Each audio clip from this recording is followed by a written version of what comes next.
Good evening, ladies and gentlemen. Today we are going to discuss human resource management question and answers. So, in here, today we are going to focus on 2020 past paper. So, without taking much time, let's move into the subject. So, here I have omitted the first question because it's based on the case study. So, we'll start it from the second question. So, second question first part. The strategy of the Human Rights Department is to adapt to the fast changing technologies and global marketplace. So, the first part of the question is based on the above statement, discuss 5 modern trends in human resource management with suitable examples. So, basically, there are 6 modern trends: globalization, technology, managing change, human capital, responsiveness, cost containment. The first one is globalization. So, what do you mean by the globalization in business world? So, we can, as per the Oxford Dictionary, globalization is the process by which businesses or other organizations develop international influence or start operating on an international scale. So, that is the definition given by the Oxford Dictionary about the globalization. So, how this globalization has become a modern trend? The trend towards opening up foreign markets to international trades and investment.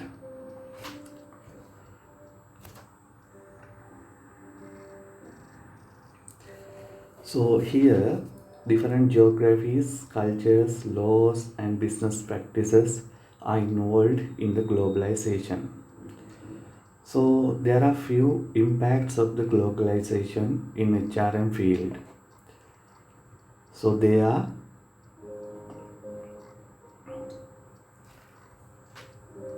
partnerships with foreign firms, anything, anywhere, at any time.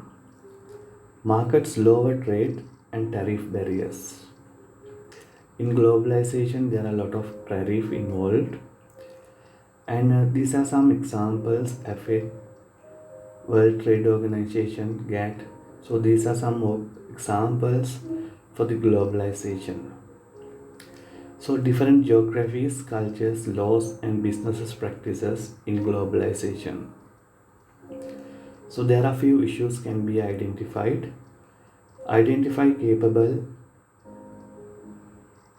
expatriate managers, develop foreign culture and work practice training programs, adjusting compensation plan for the overseas. So, these are some of the issues in globalization. So, next we will move into the technology.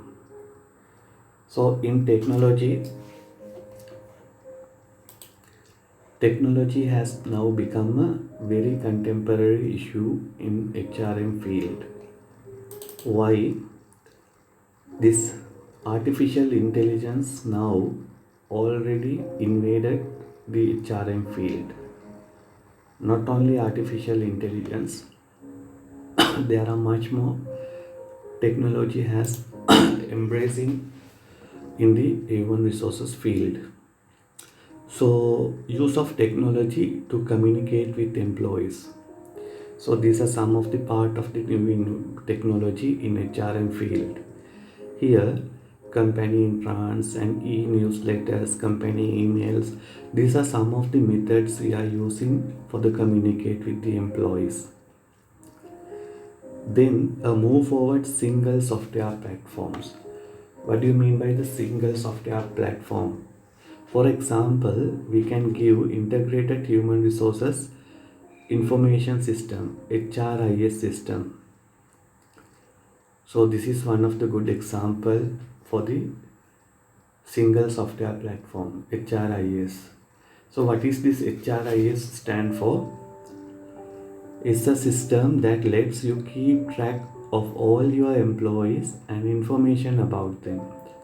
So it is usually done in a database or most often in a series of interrelated database. So there are a lot of benefits involved in a HRIS or human resource information system. For example, store a large quantities of data, combine, reconfigure data and create new information, institutionalization of organizational knowledge, easier communications and lower administrative cost, increased productivity and response time. So these are some of the benefit of the human resource information system. Right. Then there are some specialized applications in using new technology. For we can utilize them for the succession planning, applicant tracking, job evaluation, employee performance evaluation, and grievances handling. So these are some specialized field we can use technology to monitor and develop and address this kind of plannings.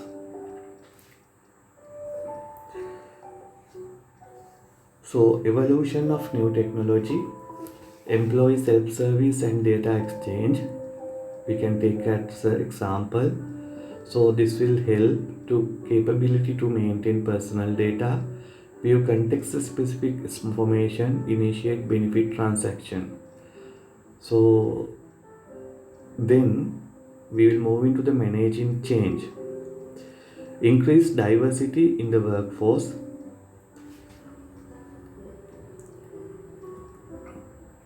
So in here, increase diversity in the workforce involving a creating workplace that respect and include differences. Recognizing unique contributions individuals with difference can make.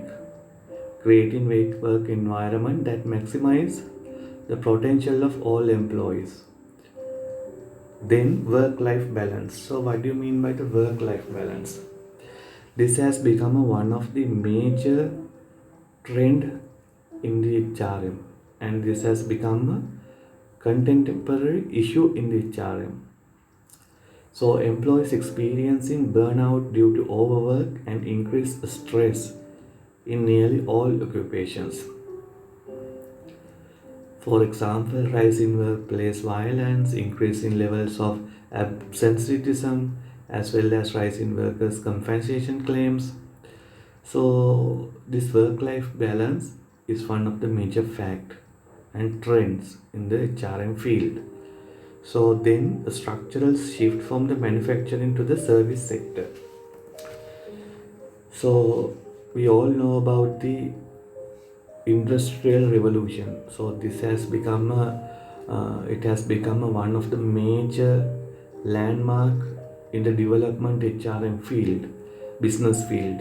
So in that time, agriculture changed to the manufacturing, towards the manufacture side, but now it has shifting towards the service sector.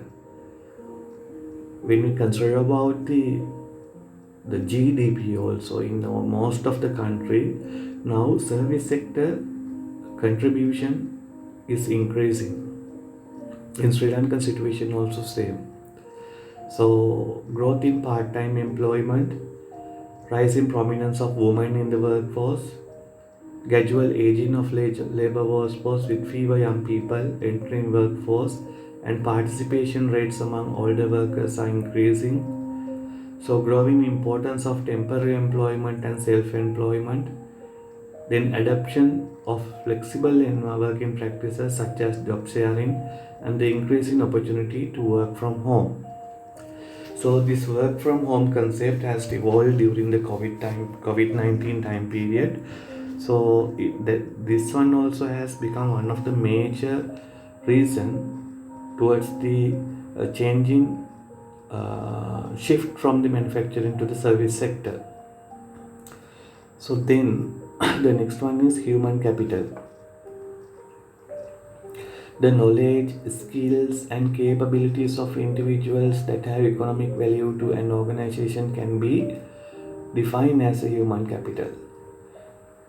So this is a valuable because is based on the company's specific skills, is gained through the long term experience and can be expanded through the development. So, when we take the human capital, we can expand it with the development. How? With the talent management, with the training and development. So, we can develop this human capital. So, this has become a modern trend in the human resource management sector now.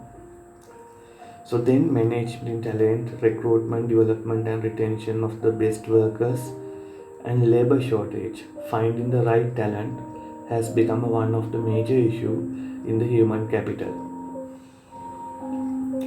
So responsiveness.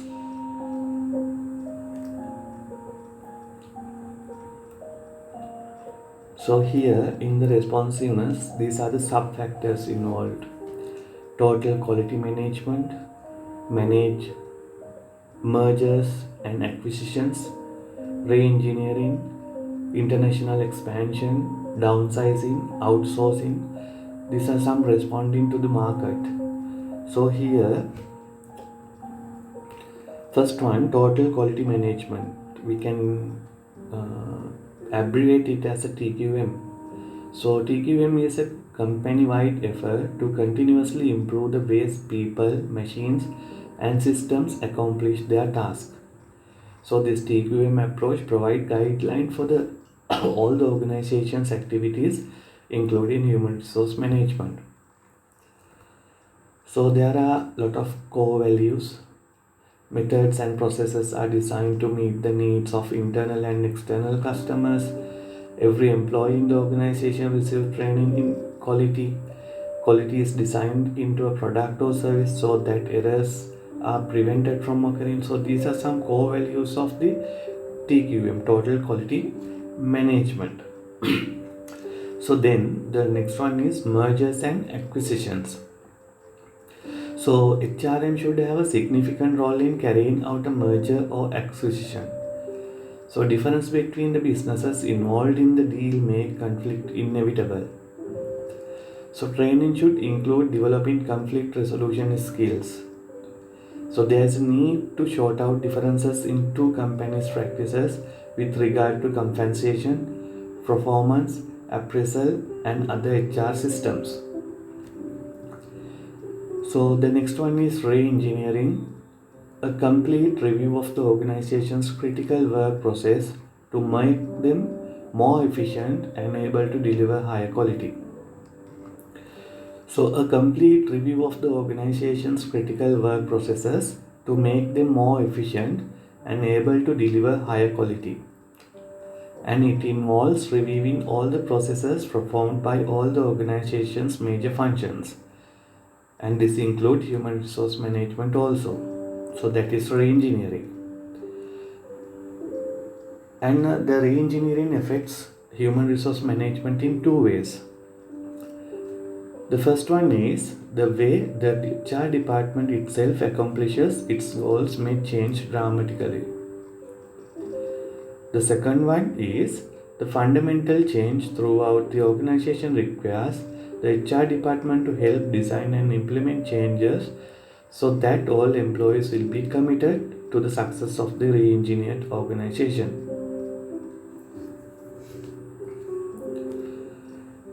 Right. So downsizing, outsourcing, we will discuss it later. So they are coming under the cost containment also.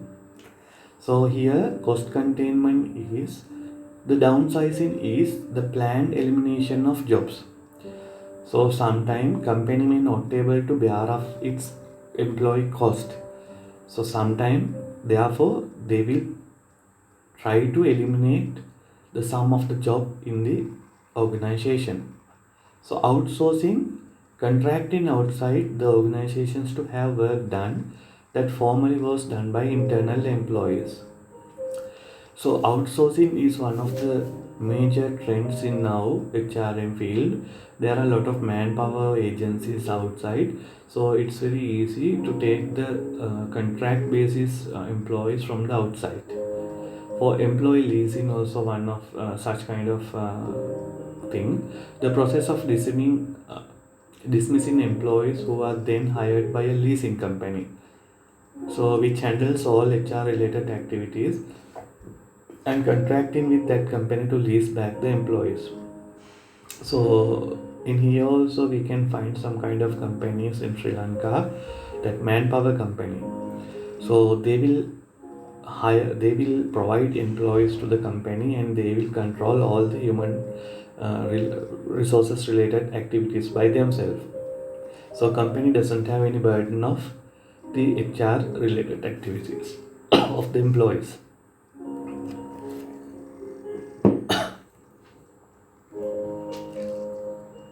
So then, so these are the modern trends.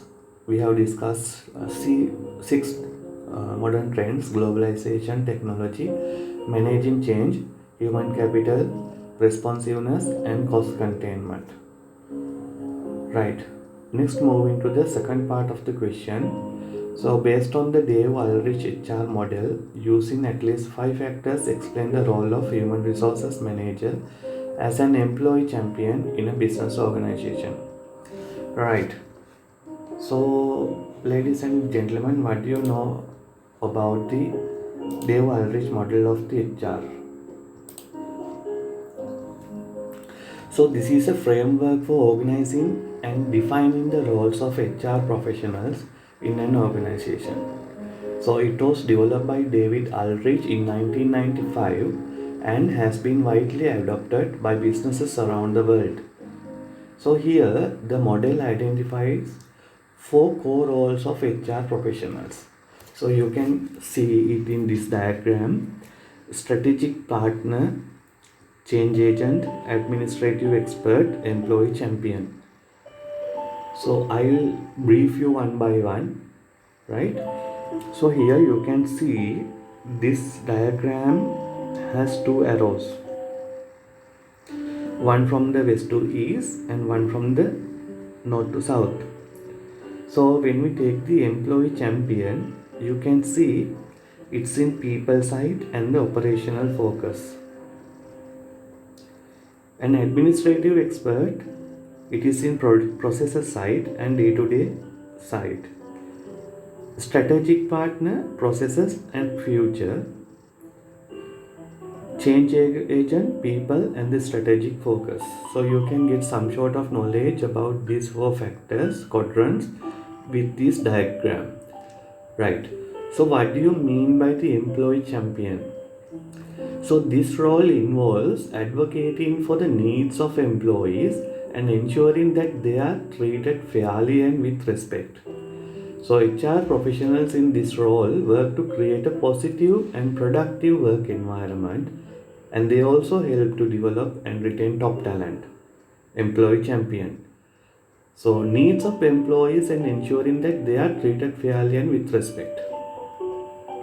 Right? So it's people and the operational focus. Right. Administrative expert. This role involves managing the day-to-day HR functions of an organization, such as payroll, benefit administration, and training. So HR professionals in this role ensure that these functions are efficient and effective. And they also provide support to other departments within the organization. So here you can see administrative expert, they are in the processes and the day-to-day side. Right? So they are dealing with the payroll, benefits administration and training. Okay, and they are managing the day-to-day HR functions of an organization. I hope this is clear. Right. Then change agent. This role involves leading and managing organizational change. HR professionals in this role help to identify and implement changes that will improve the performance of the organization, and they also help to manage the transition process. Okay, so here you can see it is people and strategic focus. So here this role involves leading and managing organizational change agent, right? Right. The next one is strategic partner. So this role involves working with senior leaders to develop and implement the organization's strategic plan. HR professionals in this role help to ensure that the organization's HR practices are aligned with its strategic goals, and they also provide advice and support to senior leaders on a variety of HR related issues. So these roles involve working with senior leaders to develop and implement the organizational strategic plan, strategic partner. In here also you can see future and the process. Okay, so I hope you have now some sort of idea about the Dave Aldrich model of the HR roles. Right. Now our question is, using HR model, Dave Aldrich model, at least 5 factors explain the role of a human resources manager as an employee champion in a business organization. Right. Okay. So here, so these are the 5 factors I have taken in a employee champion field role, managerial role. The first one is advocate for employee needs and the rights. So HR manager should be the voice of employees within the organization, advocating for their needs and rights. This includes ensuring that employees are treated fairly and with respect, that they have access to the resources they need to be successful, and that their voices are heard in decision making process. Advocate for employee needs and the right. The second one is create a positive and productive work environment. So HR managers should work to create a positive and productive work environment where employees feel valued and respected. This includes promoting a culture of diversity and inclusion, providing opportunities for employee development and growth, and resolving workplace conflict in a fair and timely manner. Create a positive and productive work environment. Next one is develop and retain top talent. So HR managers should be responsible for developing and retaining the top talent. This includes identify and attracting high performing employees, providing them with the training and development they need to be successful, and creating a work environment where they want to stay. Right? So the next one, partner with employees to achieve organizational goals. So HR managers should partner with employees to achieve organizational goals. This includes understanding the needs of the business and working with employees to develop strategies and will help the organization succeed. So communicate effectively with employees. So always HR managers should communicate effectively with employees to keep them informed about the organizational goals, policies and procedures. This includes providing clear and concise information in a timely manner, listening to employee feedback, and resolving employee concerns in a fair and timely manner. Right? So these are the 5 factors we have taken. Advocate for employee needs and rights, create a positive and productive work environment, develop and retain top talent, partner with employees to achieve organizational goals, communicate effectively with employees.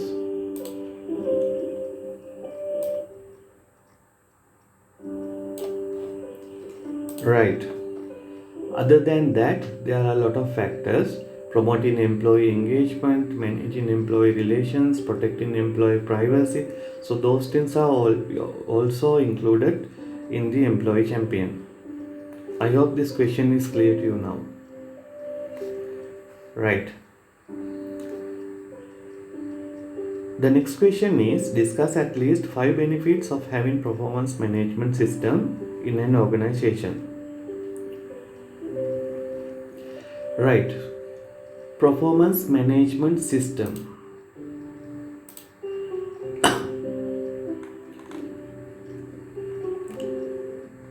Okay, what do you mean by the performance management? So performance management is the system through which organizations set work goals, determine performance standard, assign and evaluate work, provide performance feedback, determine training and development needs, and distribute to rewards. So that is the one definition. Performance management is the system through which organizations set work goals, determine performance standard, assign and evaluate work, provide performance feedback, determine training and development needs, and distribute rewards. So these are some keywords. Performance management system through which organizations set work goals. Performance management is the system through which organizations set work goals, determine performance standard, assign and evaluate work, provide performance feedback, determine training and development needs, and distribute rewards. Right? So there's a process of the process management. So we are not going to discuss it in this question. So this question is based on the benefit of the having performance management system. So these are the benefits of the performance management system. So improved performance. A well-designed performance management system can help to improve employee performance by setting clear expectations, providing regular feedback, and tracking progress. The second one is increased employee engagement. When employees know what is expected of them and receive regular feedback, they are more likely to be engaged in their work. This can lead to increased productivity, creativity, and innovation. Then, better decision making.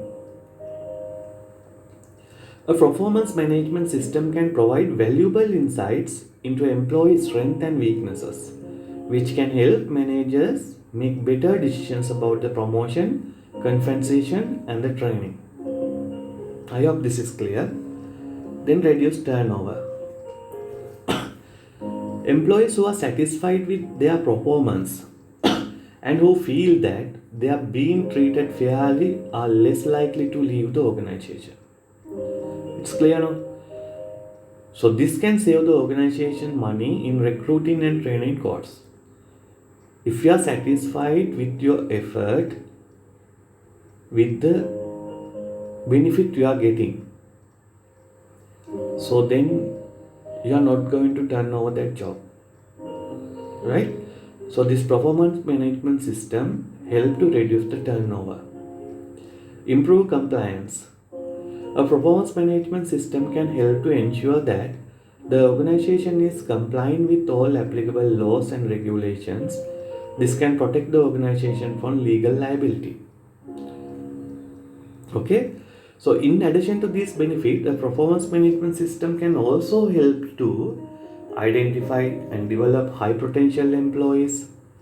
Then communicate organizational goal and objectives to employees, create a culture of continuous improvement, enhance employee satisfaction and motivation. A well-designed performance management system can be a valuable tool for improving organizational performance. However, it is important to note that no single system will work for every organization. Right? The best system for an organization will depend on its specific needs and the culture. I hope this question is clear to you now. Right. Next one. It's regarding talent management.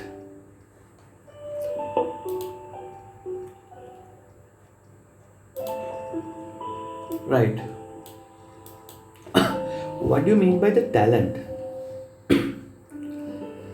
Talent consists of those individuals who can make a difference to organizational performance either through their immediate contribution or in the longer term by demonstrating the highest level of potential. Consist of those individuals who can make a difference to organizational performance. Make difference to organizational performance. How? Their immediate contribution or longer term by demonstrating the highest level of potential. Clear? Who? Those individuals who can make difference to organization performance. How? Immediate contribution or demonstrating the highest level potential in the longer term. Right? Right. So, according to McKinsey, talent is the sum of a person's abilities, his or her inherent gift, skills, knowledge, experience, intelligence, judgment, attitude, character, right? So, those are coming under the talent, right? Here, the question is talent management is a tool that organizations can adopt to retain its best people. Explain this statement caught in an appropriate example. Right. How? How talent management can be utilized to reduce the turnover and retain its best people. Right. So, as we discussed, talent management is a tool that organizations can adopt to retain its best people. Right? So, it is a systematic approach to attract, develop, and retain in high performing employees.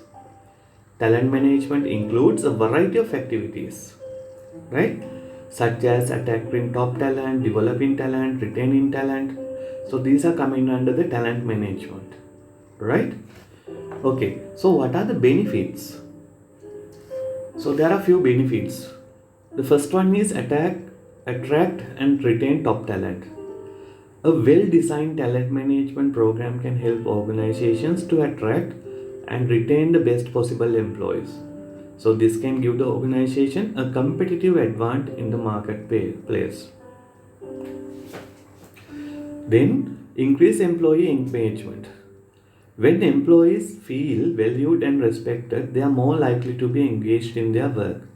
This can lead to increased productivity, creativity, and innovation. Reduce cost. By retaining top talent, organization can save money on recruiting and training cost. Isn't it? If you are if you have good talent management process, if your employees are well talent, so you not required that much training programs, isn't it? So it reduces the cost of training and improve organizational performance. So when organization have a strong talent management program, they are more likely to achieve their goals and objectives. It's clear now, right? So these are the four factors we have taken: attract and retain top talent, increase employee engagement, reduce cost, and improve organizational performance. You can include the examples as well. So some examples of how talent management can be used to retain top talent. So you can provide competitive compensation and benefit, offer opportunities for career development, create a positive work environment, recognize and reward employees, right? So these are some of the example of how talent management can be used to retain top talent. Okay? Right. I hope that question also cleared you now. Right. The next one, discuss at least 4 challenges that HR managers encounter relevant to individualistic issues in employees, right? What do you mean by the individualistic issues in employees?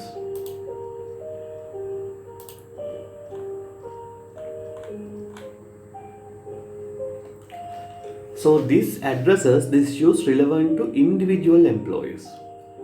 So there are few individualistic challenges, right? Issues. They are productivity, right?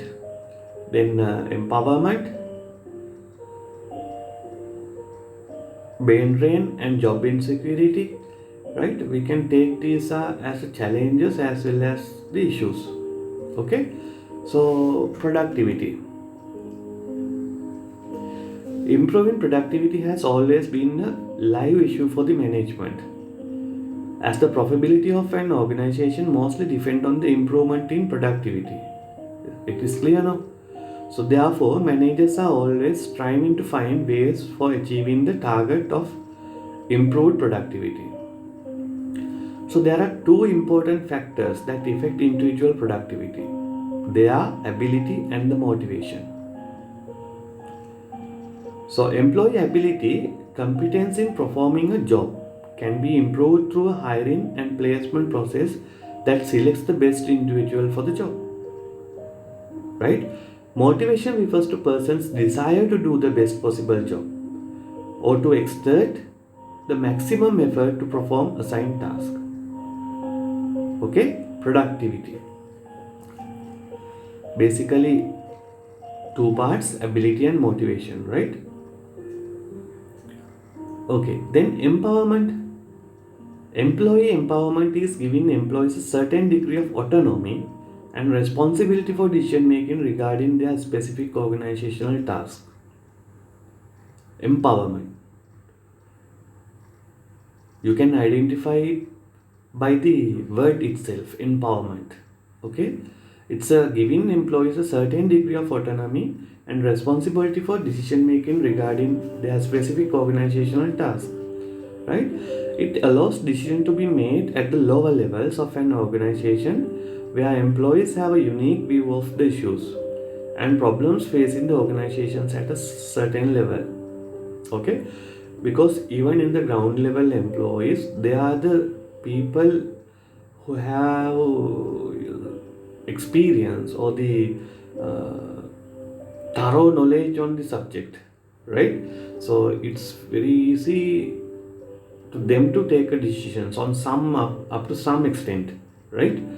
So this is the empowerment. So this is one of the issue, right? Then brain drain, a situation in which many educated or professional people leave a particular place or professional that move to another one that gives them a better pay or living conditions. So in Sri Lanka also now we are highly experiencing this brain drain. So most of the experienced, skilled employees now trying to leave their job to for the migration, right? So this has become one of the major issue now, right?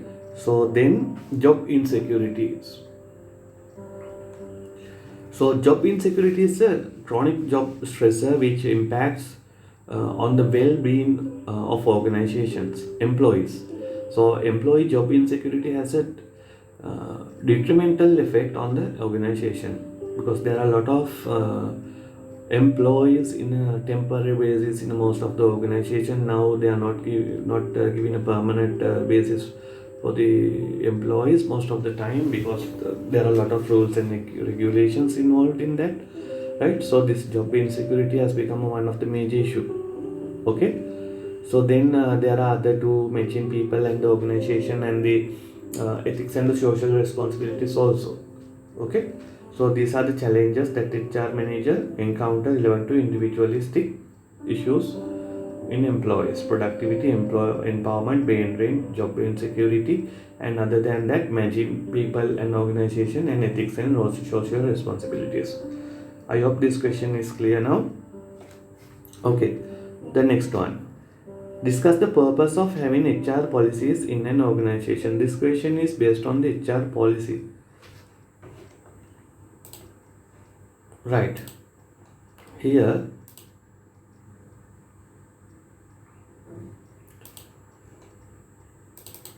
what is HR policy?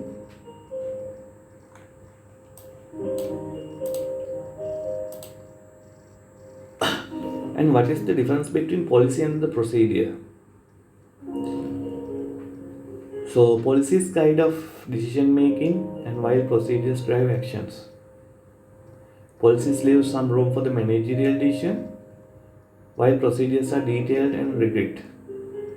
Okay, so here, so HR policies are the principles or objectives established by a company for the guidance of the management in its relationship with employees. So it's a simple definition. HR policies are the principles or objectives established by a company for the guidance of management. So what are the keywords here? Principles or objectives, guidance of the management, relationship with employees. Three keywords: principles or objectives, guidance of the management, relationship with employees. Okay, right here now. So these are the purposes: to provide fair, acceptable, and efficient leadership. Okay, to provide an opportunity for expansion and voice in management, right? And to strengthen and appreciate the human assets continuously by providing training and development programs,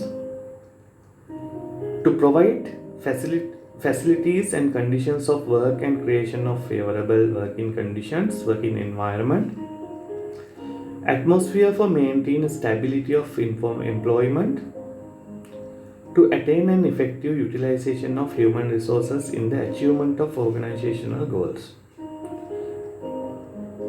Okay, to provide fair, acceptable, efficient leadership, because it's a guide for the management functions. Okay, so to provide an opportunity for expansion and voice in management, strengthen and appreciate the human asset continuously by providing training and development programs, to provide facilities and conditions of work and creation of favorable working conditions or environment, then atmosphere for maintaining stability of employment, and attain an effective utilization of human resources in the achievement of organizational goals. Okay, so these are the objectives or the purposes of the HR policies, right? So why we need these HR policies? There are a lot of benefits: improve the chain of command, expenses reimbursement, terminations, clear thinking, uniformity, right? Stability, orientation and training, delegation of authority. So all these parts are included in the HRL policies because these are the guideline for the management. Okay, right. So let's move into the characteristics of the HR policies. Everything has a characteristic. No, we have characteristics, isn't it? So here in a good HR policy also have some kind of characteristics. So these are the characteristics of the HR policy related to objectives. So policies must be capable of relating objectives, functions, physical factors and company personnel. HR policies must be capable of relating objectives, functions, physical factors and company personnel. To what? Objective functions, physical factors, company personals. Okay? Okay. Easy to understand. Policy should be stated in defined, positive, clear and understandable language. If not, what will happen? If the policy is like Greek, right, then it's very difficult to understand, right? So this policy should be clear and concise. Precise. Policy should be sufficiently comprehensive and prescribe limits and yardsticks for the future actions. So it should include with the yardsticks. Okay? Measurements. Right? Then it will give clear directions for the management to take decisions. Then stable as well as flexible. Personal policy should be stable enough to assure people that there will not be drastic overnight changes. And they should be flexible enough to keep the organization in tune with the times. So these policies should be stable. Okay? Because there should be a consistency. Right? These policies should not change continuously like our political policies. Okay, these policies should be stable, but there should be a flexibility as per the situation, right? So based on facts, personal policy should be built on the basis of fact and sound judgment and not in personal feelings or opportunistic decision. So always this personal policy should be built on the basis of the fact. not in personal feelings or opportunistic decision. Right? Appropriate number. There should be as many personal policies as necessary to cover conditions that can be anticipated, but not so many policies as to become confusing or meaningless. That means what? There should be some policies, right, to cover all of the managerial functions, but there should not be more policies, so many policies. Then what will happen? There will be a lot of confusions between these policies. Okay? So just fair and equitable. Personal policy should be just, fair and equitable to internal as well as external groups. Those policies should be fair enough to everybody. Okay? And the reasonable. These personal policies must be reasonable and capable of being accomplished. To gain acceptance and commitment from employees, the policy should be conditioned by the suggestions and reactions of those who are affected by the policy. I hope this is clear. The last one is review. Periodic review of the personal policies is essential to keep in tune with the changing times, because decisions must be changed now, because situations are changing. As per the situations, policies also should be changed, but not continuous manner in short term, but in long term, as per the situational changes, right? These policies also should change. So therefore, this periodic review is important, right? So we discussed 9 characteristics of the good HR policy. Related to objectives, easy to understand, precise, stable as well as flexible, based on facts, appropriate number, just, fair and equitable, reasonable and review. I hope you are clear in this subject in the question. Right. Discuss the role of policy analyst. Right. Policy analyst. What is the role? So these are the identified role. Okay.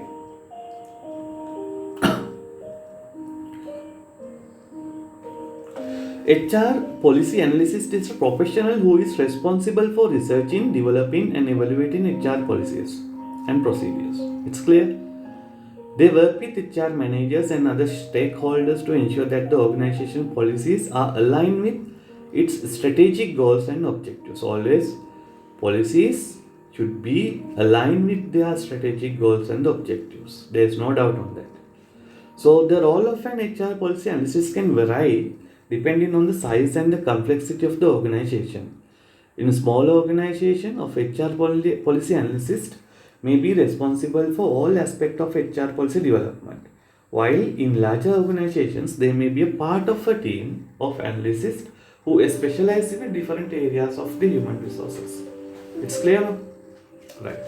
So, some of the specific duties of the HR policy analyst may include conducting research on HR trends and best practices, and developing new HR policies and procedures, evaluating the effectiveness of existing HR policies and procedures, right?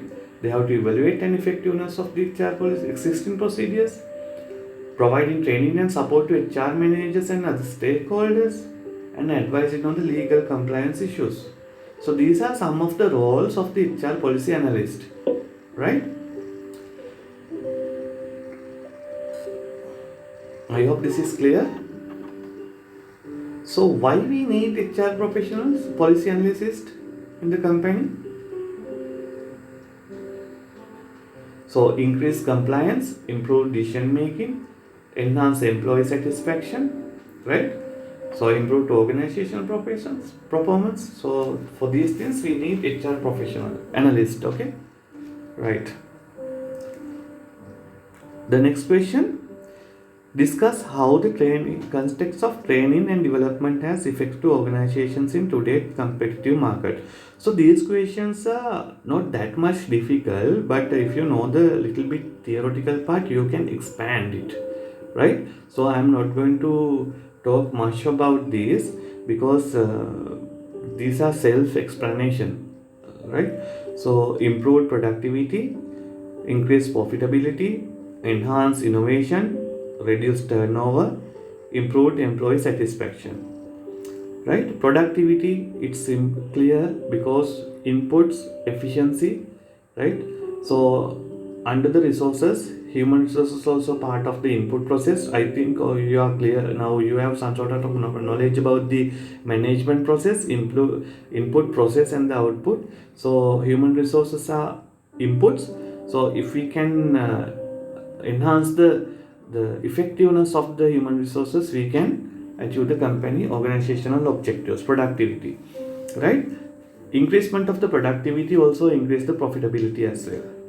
So enhance the innovation, right? So training and development create a innovative culture in the organization that will facilitate employees to enhance the innovative thinking. Okay, so reduce turnover. If you are confident on you, right? If you are satisfied with your progress development or the career progress development, so you will not leave that company. Okay, and improved employee satisfaction. So these are some of the that is how training and development has effect on the organizations, right? Okay, here the next question is, explain the relation between organizational performance management system and corporate activities. Okay, right. Organizational performance management system. What do you mean by the organizational performance management system?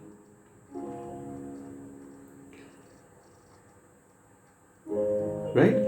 We talk about this one, no? What is the organizational performance management is? Okay, so there are some of the processes, right? Performance management process. I am not going to talk it here in this question, but here we are going to discuss on the relation between organizational performance management system and corporate objectives. What do you mean by the corporate objectives? They are strategic objectives. Okay, right. So how these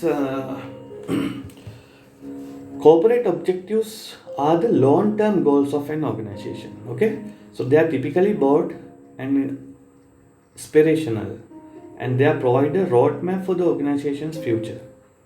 Right. Then OPMS, Organizational Performance Management System, can help to ensure that corporate objectives are met by how?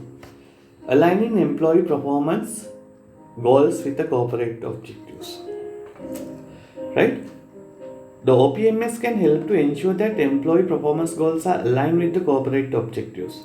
This means that employees are working towards the same goals as the organization and that their efforts are contributing to the organization's success. Aligning employee performance goals with the corporate objectives. Tracking employee performance. So OPMS can help to track employee performance against their goals. Okay, so this allows managers to identify areas where employees are excelling and areas where they need additional support. Identify the strength and the weaknesses of the human resource. Providing feedback. OPMs can help provide feedback to employees on their performance and rewarding their performance.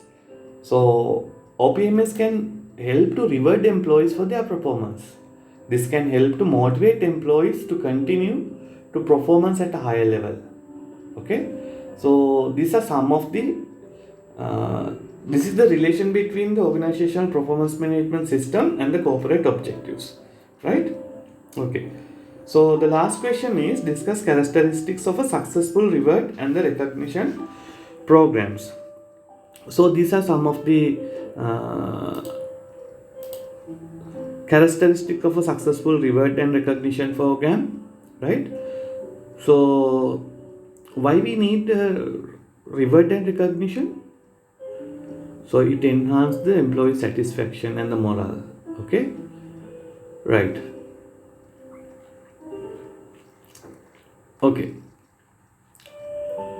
so these are the characteristics: senior management support and involvement, right? Include employees managers in design and implementation, right? Keep programs simple and easy to administer. Tailor rewards to individual interest, need, desires. Match the reward to the achievement. Communicate, communicate, right? There should be a good communication. Be timely and specific. Once any employee did some achievement, do some achievement, right? Then and there we need to give the reward. Okay, right? This gives and this facilitate to maintain high standard or the high satisfaction of the employee, right? So make sure each employee understand what they did to earn the reward. So there should be a specific standards. If you achieve this, you will get this. Okay, so this to be very clear and precise. Okay, so these are the characteristics of successful reward and the recognition process. So, ladies and gentlemen, that's all for the today's question and answer session. So today we discussed about the 2020 question paper. Here we covered the strategy of the HR department, right, and the trends. Then we discussed about the Dave Ulrich model of the HR roles, talent management, performance management, okay, and then individualistic issues, then HR policies, okay, and then training and development and reward, okay, reward and recognition programs. So, right, thank you very much for today.